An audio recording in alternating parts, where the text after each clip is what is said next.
Hi, my name is Margaret, and welcome to my artsy corner of the internet. And we're back with a K-pop reaction. Oh my goodness, it's been a long time.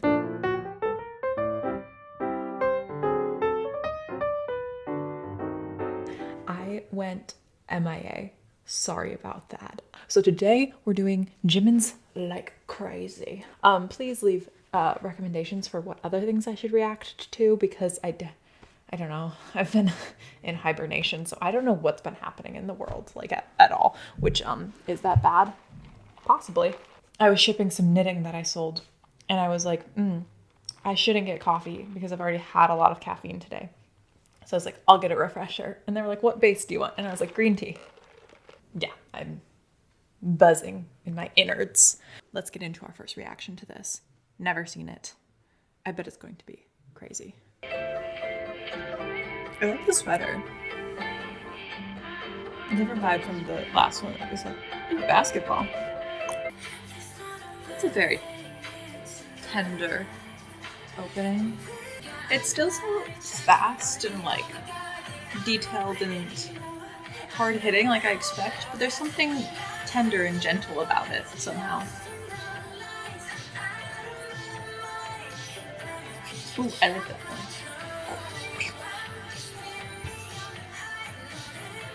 I feel like Jimin loves a rendezvous.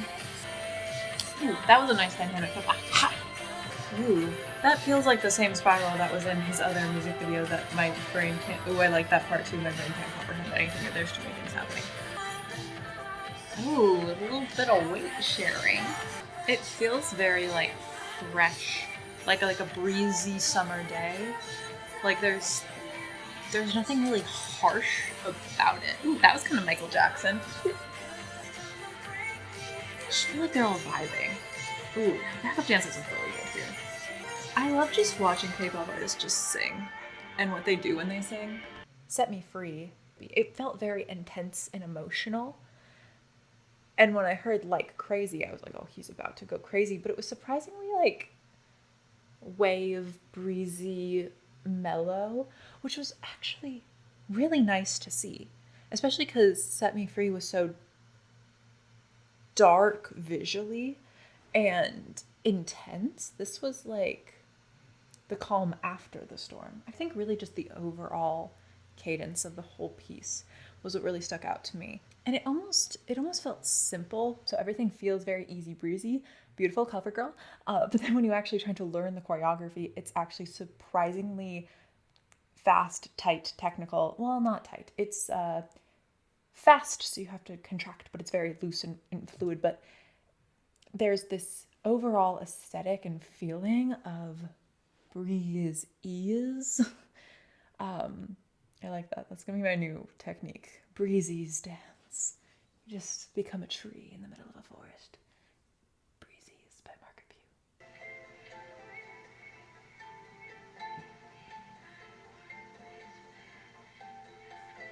I always loved acting and theater within dance, and I think sometimes we as dancers don't think of ourselves as actors in that sense. A lot of times the worlds are really separated. It was actually really hard for me to get a minor in theater because the dance and the theater departments just were completely separated and they didn't want like cross contamination between the arts. I think sometimes that happens, but when you think about stage presence, which is its own kind of thing, or performers, this idea of acting is actually really important. And so when you see Jimin just turn around and start walking towards the camera, there is a level of acting that he has to portray in order to set the mood for the rest of the piece. Because just turning around, those are the openings of three very different songs or very different movies. You have to think about that facial expression, tempo, texture, even on the little moments. And I think actually him turning around and walking forwards is the most important part because it's the opening, but it also sets the tone for the entire piece. So even though it's not a dance step, it's one of the most important steps to help the audience enter the world of this particular piece.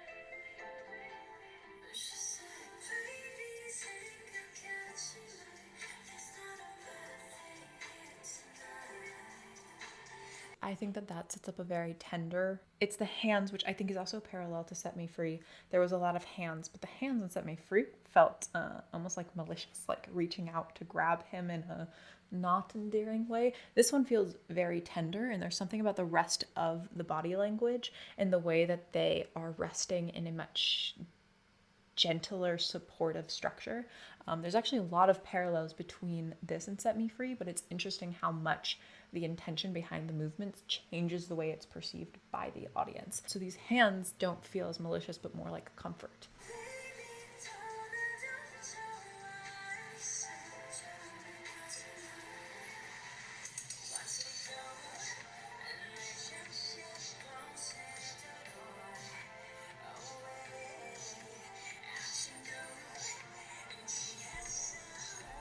When they all spread out into 4 box and Jimin's in the middle. I'm just going to be comparing this to Set Me Free because it's really interesting parallels between the two. But there's like a magnetism of the center. It makes it feel like instead of Jimin and others, it feels like connective whole, all kind of tethered together by these energies. I think film works really well with so many K-pop choreographies, and probably because they are thinking that a lot of times when people see K-pop choreographies, it's going to be through music videos or through places when a camera is allowed to kind of guide the eye of the viewer. And so a lot of these times with like Jimin in the front and having a bunch of people behind, it reads really well on camera. Whereas sometimes when you do that type of structure in a live performance and you have somebody sitting all the way on like house right in the theater, it loses a little bit of the optical illusion because they can see everybody behind them. So I think the use of camera in choreography is really interesting in K-pop. And I think if anybody out there is interested in making dance film, K-pop has a really nice understanding of guiding the viewer's eyes with a camera in an artistic way that flows with the choreography. But I really like this sense where Jimin's in the front and the other people fan out behind him, almost like an echo. Feels like you made a really slow shutter speed and you're getting the trail of Jimin.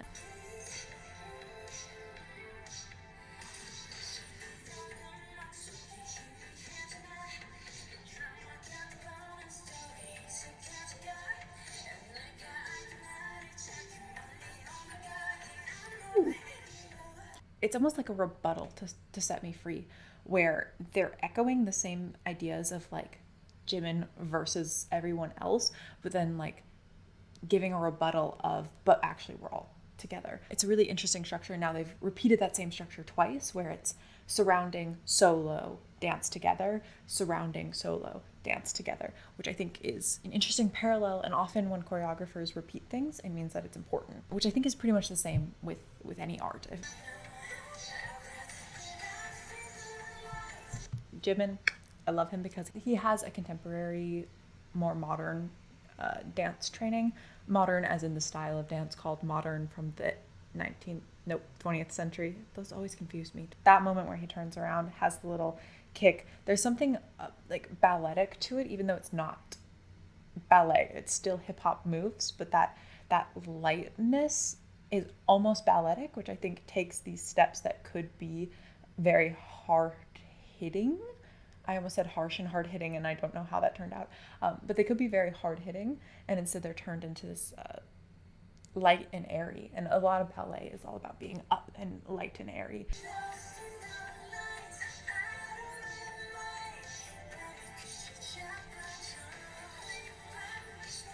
There's these bigger movements of, that's pretty easy, I think we could all do that.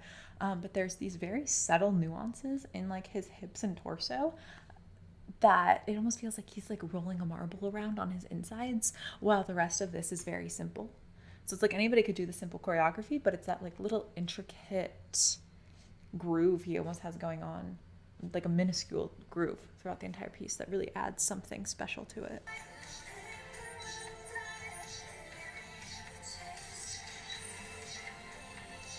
I'm just going to point it out again. That little thing, the little Michael Jackson thing together, it's a nice punctuation mark. I feel like I talk about that a lot in K-pop, but whenever you contrast the continual theme, so this one's very like fluid, whenever there's like a sharp moment or like a new formation, I kind of count the new triangular formation when it was kind of more globular, and then it's like, those feel like punctuation marks. And so that a new stanza, a new paragraph can continue. Because this is such a random thing to say, but if you're ever lost in the woods, you're supposed to like tie a piece of fabric to a tree, and then you're not supposed to walk further away than you can see it.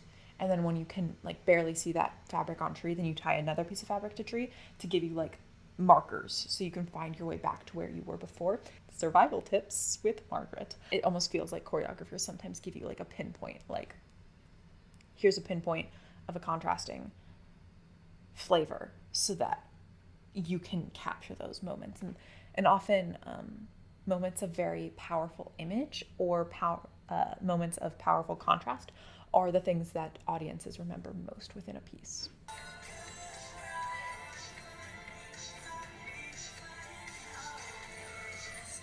I love how lazy this feels.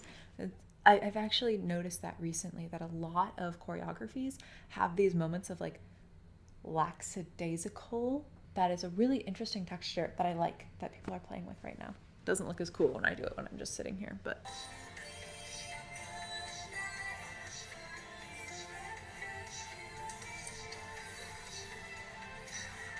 again, this is another callback. There's like this like little spiral. I feel like Jimin's giving me the look. Like, did you see what I did there? Do you see the callback to my other music video? This spiral was used so much in Set Me Free, and it's coming back in a way, but it feels completely different. Sometimes it's really hard to dissect physically what's happening. Like, why does one spiral feel harsh and why does one feel comforting?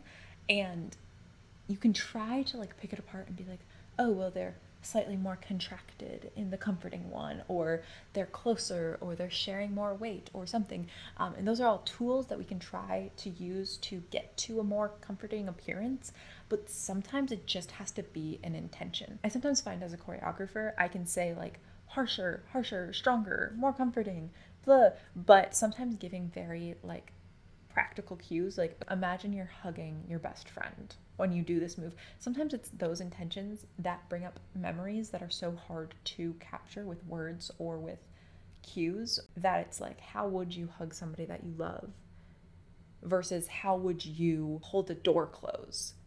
If you're doing this and how you would love or hug somebody that you love versus how would I hold a door closed in this position? They're going to give you a very different outcome. You don't necessarily have to know every single anatomical difference. I think music also helps as well, because music can really set the atmosphere with it. If the music is setting the atmosphere, how you're moving through that atmosphere will kind of change and shift.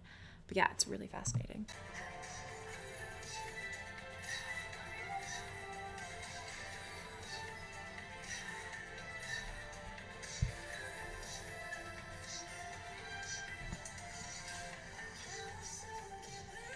I like how there's a ton of people on stage and then everybody except for one leaves.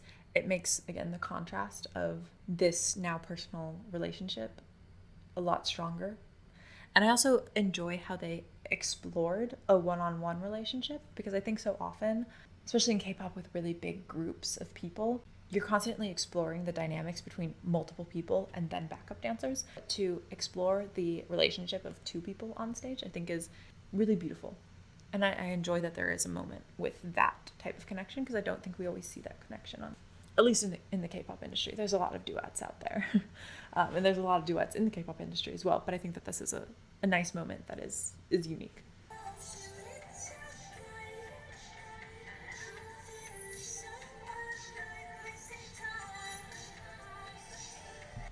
Now that, kids, the little back-to-back slide down is something that you will work on a lot if you ever go into contact improv or any kind of partnering class. Weight sharing. Essentially, imagine if like this is one person, this is another person, you have to press into each other. Or if you ever want to do partnering, it's one of the most fundamental things that you'll do is how to give and receive weight. Because a lot of times when you partner, you think that like leaning away from somebody will help. So like if I'm going to get lifted by my chair, I sometimes think that pulling away or touching very gently is nicer. Like, oh, I don't want to hurt you. But then the chair can't do the job. What you want to do is share the weight so that the person who you're partnering can do their job. It's counterintuitive, but you want to have like a really firm connection. Not hurting your partner, but you want to have a really firm connection when you're partnering.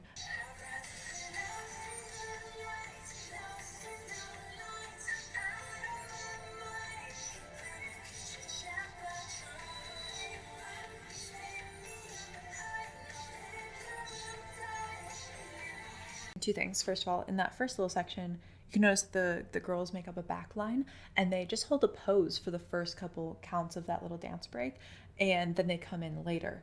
And I think that's actually really nice because you don't really notice them when they're just pausing, but it helps build up like a climax of that section because they're all dancing in unison.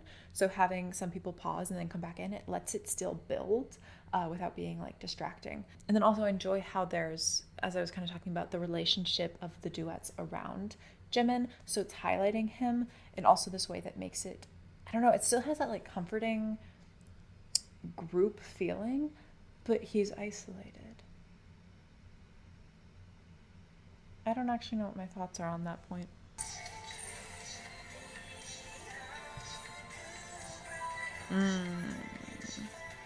I didn't realize that was a ripple before. I really like that.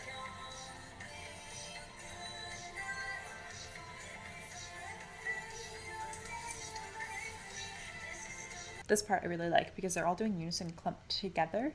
So it feels busy and organic, like organic shapes and forms. And then they bust out into these two lines and everything becomes very clear. They're all exactly together in this like geometric even pattern. So Jimin really stands out even though they're the ones doing the bigger movements. It's an interesting way to spotlight Jimin because he's not the one doing the hardest dance steps, but he is spotlighted because of the organization of the rest of the group. And I also just, I don't know, there's something really satisfying about this. I don't know if it's supposed to be comforting, but it kind of is. It's like comforting in a lonely sense. I haven't done a reaction in a while, so we're getting back into it. I hope you guys still enjoy these. Please let me know what you want me to react to next, and I'll do my best.